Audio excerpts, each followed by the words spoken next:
Alors, comment s'adapter à ce cours justement qui a une grosse volatilité, des grosses montées, grosses descentes, grosses montées, tout le monde vend, plus personne n'y croit, ça remonte, mais comment je peux savoir? Eh ben, il y en a qui analysent les courbes, ce que vous voulez, mais moi j'y crois pas en ça. Il suffit que vous regardez sur YouTube, il y en a un qui dit ça, l'autre qui dit le contraire, et puis il y en a un qui dit ça va monter demain, l'autre qui dit le contraire. Après ils se mettent d'accord, puis ils se copient les uns les autres, mais au final c'est pas eux qui décident, et puis ils peuvent pas prédire le marché. Moi, je joue sur les sentiments des gens, et j'ai élaboré une stratégie que je vais dévoiler ici. Moi j'ai pas de formation, j'ai pas de lien d'affiliation ou ce que vous voulez. C'est sur la peur des gens. Voilà. Alors, ce qu'il faut bien comprendre, c'est que là, c'était un marché descendant. Donc, un bear market, hein, pour ceux qui connaissent un peu. Et que c'est plus facile de jouer sur la peur quand le marché descend que quand il monte. Mais vous allez quand même voir que c'est possible. Parce que les gens auront même peur quand le cours va monter fortement. Mais n'empêche que si on regarde ces deux graphiques, moi, ça me saute aux yeux qu'ils sont presque identiques. Identiques. Regardez. 3 points hauts. 1, 2, 3. 1, 2, 3. Ok? Point bas. Point bas. 3 points hauts. 1, 2, 3. 1, 2, 3. Mais ça se ressemble mais tellement. Alors, qu'est-ce que le premier graphique? Qu'est-ce que le deuxième graphique? Le premier graphique, c'est la peur des gens d'investir et le greed des gens. Le moment où... Comment dire? Comment traduire greed en français? L'excès de confiance des gens. Voilà. Quand on est à moins 50 dans le fear, on rentre dans le fear en fait. Donc les gens commencent à avoir peur d'investir. Et quand on dépasse le 50, je vais zoomer. Quand on dépasse le 50, on rentre dans le grid, l'excès de confiance. Voilà, excès de confiance extrême jusqu'ici. Ok ? Si on base notre stratégie d'acheter au moment où les gens ont le plus peur, où les gens vendent le plus, comme là, tous ces points bas, ils sont exactement ici. Tous ces points bas, tac, tac, tac. Vous pouvez regarder, hein. Par la suite, chez vous, tous ces points bas, vous les retrouvez exactement ici. Si on fait la stratégie d'acheter au moment, à partir de 30, de FIR, on achète, par exemple, si on va acheter un Bitcoin, on achète 0.3 Bitcoin ici, 0.3 là, 0.3 ici. Et on a presque un Bitcoin, disons 0.3, pardon, pour avoir un Bitcoin. Et puis, on revend ici, un tiers là, un tiers là, un tiers là. Voilà. Ici, on ne profite pas de la descente, ni de revente ici, tant pis. Hein. Moi, ce que je conseillerais plus, c'est, par exemple, si on achète un Bitcoin, revendre 0,2,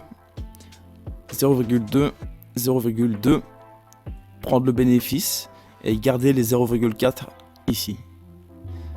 Refaire pareil ici. On achète un Bitcoin, 0,2 et on garde. Et tout ce qu'on garde, c'est vraiment du long terme. Pour le gros bull run qui arrive prochainement, d'ici 1 ou 2 ans, toutes les petites quantités qu'on aura gardées vaudront 50 fois plus, voire 100 fois plus, hein, on sait pas, que là, où on fera juste des 2.5. Et 2.5, c'est incroyable. Là, on fait point 1.28 plus ou moins. Non, 1.52. Là, pour 1.28, Il y a vraiment... Attends, je peux vous montrer quel autre graphique.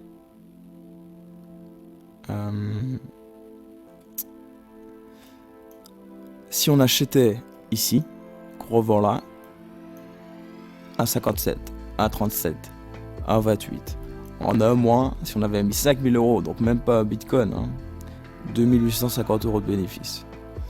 Voilà. Après, ce qu'il faut prendre en compte, c'est que le marché était en bear market et c'était plus facile de faire cette technique là. Malgré ça, là, le marché avait changé sa tendance, on peut le voir. On achetait ici, au plus bas, on revendait ici, on peut voir, 0,2, 0,2, 0,2, 0,2, 0,2, on a un Bitcoin. On revend 0,2 Bitcoin ici, 0,2 Bitcoin ici, 0,2 Bitcoin ici. Il nous reste 0,4 Bitcoin. Et on rachète ici au maximum. On a fait x 1.33 de bénéfices, 1.50, 1.45. On rachète ici, on fait x 2.30, x 2, x 1.50. Et là, on re-attend le FIR. Alors le prix, on s'en foutra. Ce qui veut dire que si le marché rentre dans le FIR à 30, 20, 10 ici, et que le prix, par contre, il est à 9000 euros, j'achèterai à 9000 euros. Moi, je base ma stratégie par rapport à la peur des gens. Voilà. Et ça marche.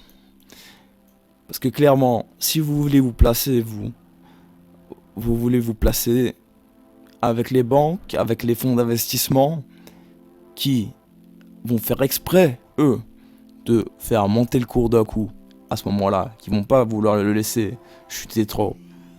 Et là, du coup, tous les gens vont suivre et vont acheter jusque-là.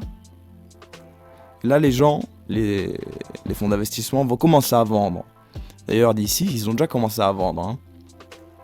Mais le fait que ça ne descende pas plus, c'est à cause du halving. C'est pour ça que je disais que se positionner ici, 5%, c'est pas si dégueulasse que ça. Mais je pense que ça va quand même continuer à descendre un peu. Quitte à ce que ça le fasse monter à 13 500 plus ou moins, très prochainement, il va quand même avoir à un moment donné une correction du cours et une redescente et les gens vont re-entrer dans le FIR. Voilà. Donc voilà ma stratégie. Elle marche pour moi. Si vous voulez faire pareil avec vous, c'est à vos risques et périls. Ne tenez pas responsable si ça ne marche pas pour vous. Mais pour moi ça marche. Et même si j'ai un conseil à vous donner, si même vous perdez de l'argent, ne vendez pas. C'est la plus grosse des erreurs, c'est de vendre. C'est vraiment ça. Si vous croyez au Bitcoin, si vous croyez au projet, la plus grosse erreur c'est de vendre au moment où vous perdez de l'argent. Si, regardez. Si le mec qui a investi même ici, et voilà, hop, ça monte jusque là, il se dit oh cool, j'ai gagné 100 euros, je sais pas quoi. Et puis ça redescend là, et il perd son argent. Et il a pas profité, il a pas vendu là. Il se dit putain, c'est de la merde, là je perds tout mon argent, oh putain, je perds à fond. Et il vend. Et il vend parce qu'il se dit ouais, ça va continuer jusque là, c'est monté jusque là, donc ça va descendre jusque là. Et donc il vend. Parce qu'il a eu peur, parce qu'il a perdu de l'argent. Mais s'il avait attendu le mec, c'était à 8 euros là. S'il avait attendu juste, tac tac tac tac tac là. Et hop, il se dit oh cool, j'ai récupéré à fond mon argent. Hop. Et hop, ça redescend. Il se dit oh merde, et il revend. Mais s'il avait attendu, hop, en fait faut pas vendre. Vraiment, faut pas vendre. Vous pouvez vendre des parties si vous faites ma stratégie pour racheter plus par la suite. Enfin après, vous faites ce que vous voulez. Si vous voulez garder les bénéfices en euros pour vous. Moi ce que je fais, c'est qu'avec les bénéfices que je fais lors de mes reventes, je rachète encore plus pour faire encore plus de bénéfices. L'argent appelle l'argent. Mais bon, chacun fait comme il veut. Et donc, voilà.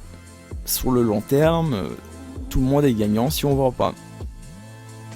Donc si vous perdez même la moitié de la valeur de vos bitcoins, moi, si j'étais vous, je rachète encore plus à ce moment-là. Parce que la montée par la suite va être incroyable. Voilà. C'est comme ça que je pense, c'est comme ça que ça a marché pour moi. Donc voilà les gars, moi je ferai sûrement d'autres vidéos par la suite. Si vous avez kiffé, bah, lâchez un petit pouce ou quoi, abonnez-vous. Et je vais sûrement parler de l'ETH et des échangeurs que j'utilise, des prochaines, des alts sur lesquels je suis, et des crypto wallets, etc. Comment protéger ses bitcoins, tout. Allez, ciao ciao les gars.